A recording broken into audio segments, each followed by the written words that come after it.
Hello again, Master Jedi Skywalker here. Today I'm going to go over the Forest Moon event where Ewoks have invaded our game. I'm going to show how Snowtrooper is the MVP and how you can use free-to-play characters to clear this event. The majority of people should be able to clear it with minimum gear levels as long as you follow this strategy. Before we get into the game, I want to wish you a happy St. Patrick's Day. Today I am wearing my Luck of the Jedi I have St. Patty's Day shirt. So happy St. Patty's Day to everyone. And with that out of the way, let's get right into this. I'm going to do the bonus tier event. That's the most difficult, and I'll show my squad here very briefly before I get into it and some of the strategy. My Darth Vader is the only character that is geared up significantly. He's gear 12, has pretty good mods on him, and he has the Zeta leadership. You can definitely do this with a lower level or lower geared Darth Vader, as well as no Zeta on his leadership, but I would recommend using him as a leader because his turn meter removal ability, even without the Zeta, it's still significant, 10%. So my TIE Fighter pilot is gear 9, Tarkin is gear 8, Snowtrooper and I'm using Magma Trooper are both gear 7. You can notice that all of my characters have AoE abilities. It's important that you put as many AoE characters as you can on the team, and I'll get into that as we go into the battles here. I want to show Snowtrooper. This guy is the MVP of this event. The pesky Ewoks are going to show up non-stop, but they all have very little health, so you're going to be killing enemies very quickly. And when you kill enemies, Snowtrooper's unique ability says Snowtrooper gains 30% turn meter whenever any unit is defeated, and other Empire allies gain half that amount. I would definitely recommend doing the unique ability just for extra turn meter. It's not that big of an investment, and Snowtrooper is a pretty good character anyway. While Snowtrooper is active, Imperial Trooper allies have 20% critical damage. That won't come into play hardly at all, but this ability, as you're killing Ewoks, you're going to be feeding turn meter to your team non-stop like crazy, and then with Darth Vader's leadership ability, you'll be removing a little bit of turn meter as you go. So, let's go ahead and get right into it. Now, I try to save some AoE abilities for certain phases. This first phase, I like to use one of them just to get some good damage across the board. My Vader's geared up and he ended up killing all of them, but normally if you use a lower level character, you'll do some damage to all of them, then you can pick them off one at a time. And Snowtrooper is just feeding turn meter to your team, so the Ewoks will actually never even take a turn. On this one, I'm going to use one AoE ability. I'm going to save the rest of my AoE abilities, and I'm just going to pick off Ewok Elder first. Snowtrooper, if you get crits, it reduces this cooldown, so I do like to use this whenever I can. And here we go. So, if we look at Grand Moff Tarkin here, he has, I don't know, maybe 20% turn meter. When I kill someone, you can see turn meter on all the people go up, and you can see Tarkin's turn meter jumps up significantly. So as we kill off all these little Ewoks, you're just feeding turn meter to your team. You generally want to use basics out and try to save your AoE abilities for phases like this, where you have a bunch of these, very low health Ewoks, but they do serious damage. They could one-shot some of my characters in here. So I'm going to use one AoE ability. And since I'm feeding turn meter to the team, I'm just going to go through and use my basics to clear out the rest of these. They won't even take a turn. Snowtrooper by far MVP of this event. I did this before and made a low quality video months and months ago, and with much lower geared characters. The moment I had such difficulty with this event, and the moment I put Snowtrooper into my lineup, I was able to actually clear it relatively easily. On this event, you always want to take out the Ewoks with the damage bonus. Not only is it feeding turn meter to your team, but they're going to do serious damage if they do take a turn. So we use basics to take them out. And on this phase, there's two Ewok Elders. the objective is to, well, before I get into that, these little guys pop up. They're always a priority. You always take them out immediately. Alright, so the objective on this phase, phase 4, is to weaken one of the Ewok elders significantly and try to get him down as low as you can. Alright. And once he's down kind of low, you want to work on the other Ewok Elder. The idea is that you kill both Ewok Elders at the same exact time. That way, if you kill one early, the other Ewok Elder is just going to revive the other Elder, and then it spirals out of control kind of fast. So you want to work on one, get him low. Perfect opportunity for an AoE.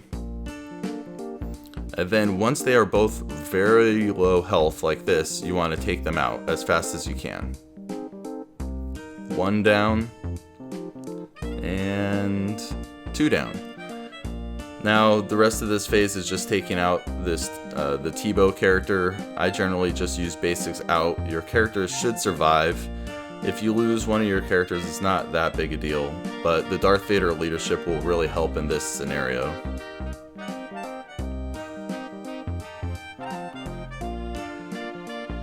Alright, and T-Bow is down. Moving right along. Phase 5, all of these are low health characters. I like to use one AoE ability just to get some good damage out there. Snowtrooper may even kill a bunch of them, and then you just use basics out. And if you look at my turn meter is pretty much maxed out on everyone because Snowtrooper just fed half, 30, he gets 30%, everyone else gets 15% turn meter whenever someone dies. Again, another phase here. I like to use one AoE ability, but I'm actually going to save Magma Troopers and just start whittling off people. I'm going to use Darth Vader's here just to get some damage out on the characters, on all the Ewoks here. And then this phase isn't really too dangerous. These guys can do some good damage, but it's nothing like the Ewoks with the damage bonus above their head. So as long as you get a couple of them out, you'll start feeding turn meter around, and it should be no problem with phase 6.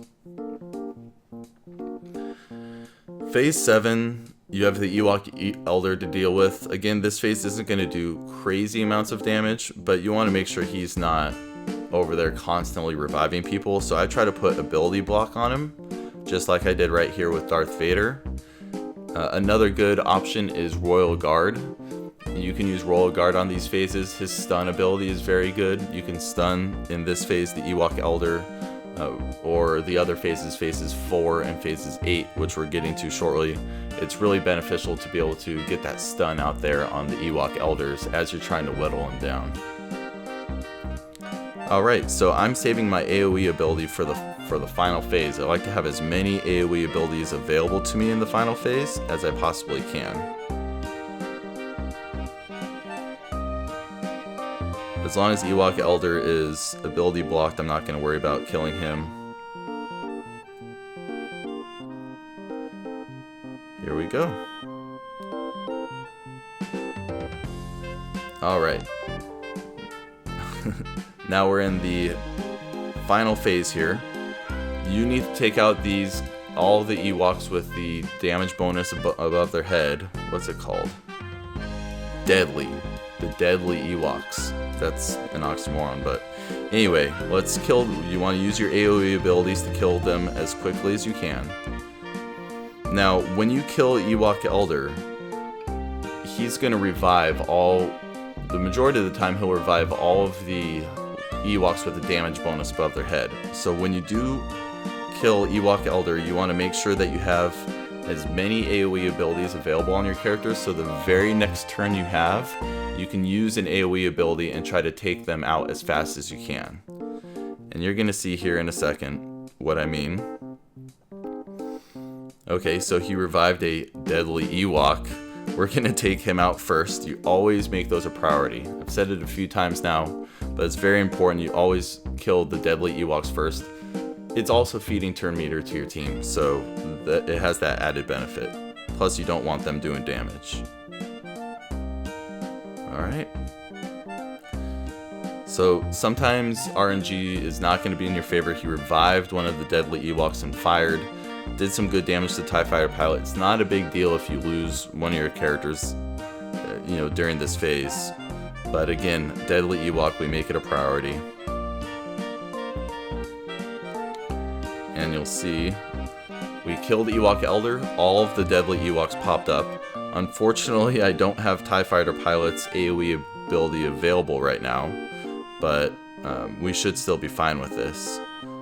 One other thing that I want to point out is I always take out the Ewok Scouts first. If you have the option between Ewok Scout and Ewok Warrior, I found that the Scouts do more damage. Okay, so we have an AoE ability, another AoE ability, and now it's a cakewalk. You only have Chief Chirpa left. He can't revive anyone, and you can just auto it if you want, but I'll go through and kill him here.